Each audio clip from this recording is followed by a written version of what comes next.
नमस्कार साथियों, आज के वीडियो में हम सीखेंगे टेली प्राइम सॉफ्टवेयर में एडवांस सैलरी की एंट्री किस तरह रिकॉर्ड की जाती है।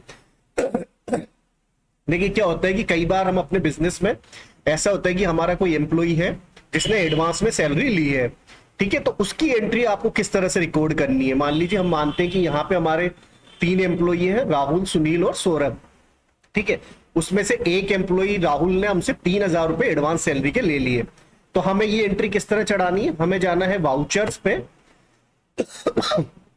F5 पेमेंट वाउचर में ये एंट्री करेंगे।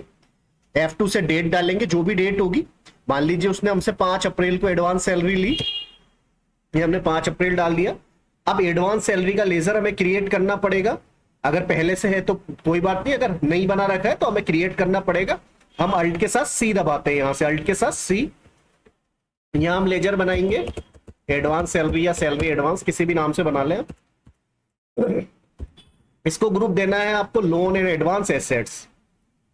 ये ग्रुप देना है आपको loan and advance assets. Business में हम जब भी किसी सामने वाली पार्टी को लोन देंगे या एडवांस पैसा देंगे तो हमेशा ये ग्रुप देना है आपको लोन एंड एडवांस एसेट्स। वो हमारी एसेट्स है, संपत्ति है जो हमें सामने वाले से प्राप्त करनी है, वापस प्राप्त करनी है, ठीक है। तो जब भी हम किसी बिजनेस में किसी सामने वाले व्यक्ति, पार्टी या फर्म को लोन देंगे या एडवांस पैसा देंगे तो यही ग्रुप देना है हमें, लोन एंड एडवांस एसेट्स। अब देखिए यहां पे ये ऑप्शन है कॉस्ट सेंटर आर एप्लीकेबल, इसको हमें यस रखना है। कॉस्ट सेंटर का जो प्रैक्टिकल है वो मैं आपको पिछले वीडियोस में बता चुका हूं, ठीक है। आप चाहे तो वो वीडियो देख सकते हैं चैनल पे जाके, ठीक है। तो ये कॉस्ट सेंटर हमें F11 से यस करना और यहां पे भी हमें यस रखना है इसको, ठीक है। तो कॉस्ट सेंटर आर एप्लीकेबल को हमें यस रखना है।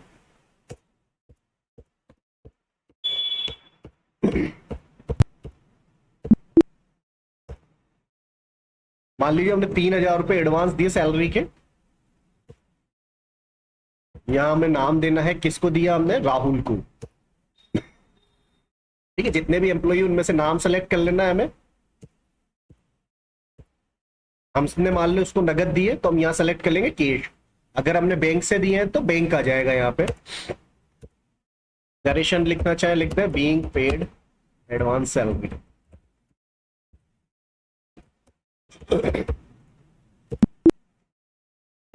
ठीक है, तो ये तो हो जाएगी एडवांस सैलरी की पेमेंट की एंट्री, ठीक है।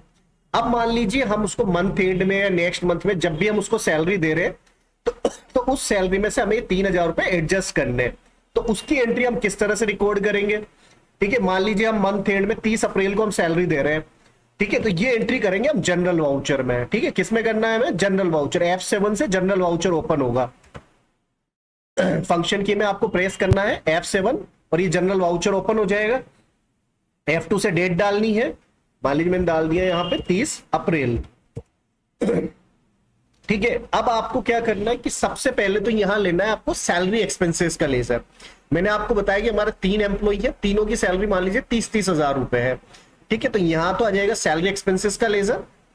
सैलरी एक्सपेंसेस का ये लेजर रहा है, मैंने बना रखा है पहले से। खोल के दिखाता हूं आपको। किसी भी लेजर को खोल के देखना है तो सेलेक्ट करके कंट्रोल के साथ एंटर दबाना है, कंट्रोल के साथ एंटर प्रेस करना है। देखिए सैलरी एक्सपेंसेस को इनडायरेक्ट एक्सपेंसेस ग्रुप देते हैं। कॉस्ट सेंटर आर एप्लीकेबल मैंने यहाँ यस रखा हुआ है, ठीक। जीएसटी को यहाँ पे आप नॉट एप्लीकेबल कर दें, ठीक। अब टोटल सैलरी है इन लोगों की 90,000 रुपए, मान लीजिए टोटल मैंने यहाँ डाल दिया 90,000। यहाँ आपको एक एक की सैलरी डाल देनी है। राहुल वही यहाँ तो पूरी डालनी है आपको 30,000। और ये कॉस्ट सेंटर सैलरी एक्सपेंसेस इसकी एंट्री पहले बता चुका हूं मैं,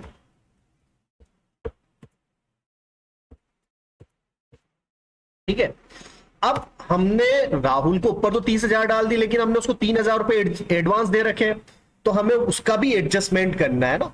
पहले हम एडवांस सैलरी को हमने डीआर किया था, अब उस खाते का एडजस्टमेंट करना है, उस खाते को 0 करना है। तो उस खाते को यहाँ 3,000 से हम CR कर देंगे, ठीक है। वो एडवांस सैलरी का जो लेजर है उसको सेलेक्ट कर लेना है आपको यहाँ पे CR में। यहाँ डाल देंगे हम 3,000। किसकी है ये, राहुल की। देखो एडवांस सैलरी का हो गया यहाँ पे करंट बैलेंस 0।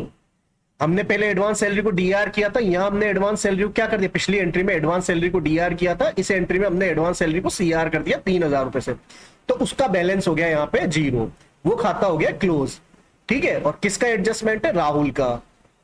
ठीक, और हमने बाकी पैसा मान लो बैंक खाते से दिया है उनको, तो बाकी कितना बचा? 90,000 देने थे, 3,000 राहुल के एडजस्ट हो गए, तो टोटल हमने सैलरी बांटी 87,000, 87,000 रुपीज हमने सैलरी के दे दिए। टोटल सैलरी 90 देनी थी, 3 राहुल के एडजस्ट हो गए, बची हुई सैलरी हमने दे दी। ठीक है, तो ये एडवांस सैलरी का इस तरह से आपको एडजस्टमेंट करना है। ठीक, तो ये इस तरह से सैलरी एडवांस की एंट्री होगी। फिर उसके जब भी आप उसका पेमेंट करोगे और सैलरी काटोगे तो उसके एडजस्टमेंट की एंट्री इस तरह से होगी। आप चाहो तो इस कॉस्ट सेंटर की डिटेल रिपोर्ट देख सकते हो। डिस्प्ले पे जाना है, स्टेटमेंट ऑफ अकाउंट्स पे जाना है, यहाँ पे कॉस्ट सेंटर आ रहा है, कॉस्ट सेंटर समरी में चले जाओ, देखो ये दिखा देगा राहुल सौरभ किसको कितनी सैलरी दी अब तक। हमने केवल एक ही महीने की एंट्री की। अल्ट F2 से आप पीरियड चेंज कर लो, कहां से कहां तक की डिटेल देखनी है। ठीक है, अभी हमने तो केवल एक एक एंट्री कर रखी इनकी। ठीक है, पूरी दिखा देगा डिटेल। अब देखो राहुल के में दिखा रहा है ये 33,000 दिखा रहा है यहाँ पे, लेकिन 3,000 उसके हमने एडजस्ट कर दिया, ऐसे 30,000 सैलरी हुई। एंटर कर दोगे आप, पूरी एंट्रियां सामने आ जाएगी। नीचे क्लोजिंग बैलेंस दिखा रहा है 30,000 रुपए। ठीक है, क्योंकि हमने 3 उसको पहले एडवांस दे दिए थे, उसका एडजस्टमेंट किया तो उसका भी टोटल कितना रह गया? 30,000 रहेगी सैलरी। तो यहां से आप कॉस्ट सेंटर्स की डिटेल पूरी देख सकते हो। एंटर करके आप अंदर एंट्री में जा सकते हो, मंथ वाइज पूरी डिटेल आपके सामने आ जाएगी। हमने केवल एक ही महीने की एंट्री कर रखी, पूरे 12 महीने की जितने महीनों की आपने कर रखी वो सारी डिटेल यहाँ पे आपके सामने आ जाएगी। ठीक है, तो इस तरह से हम ये एडवांस सैलरी की एंट्री करते हैं और उसका एडजस्टमेंट करते हैं। तो आज की वीडियो में यही प्रैक्टिकल सिखाना था आपको। अगले वीडियो में मिलते हैं। चैनल को अभी तक सब्सक्राइब नहीं किया हो तो सब्सक्राइब जरूर कर ले। धन्यवाद।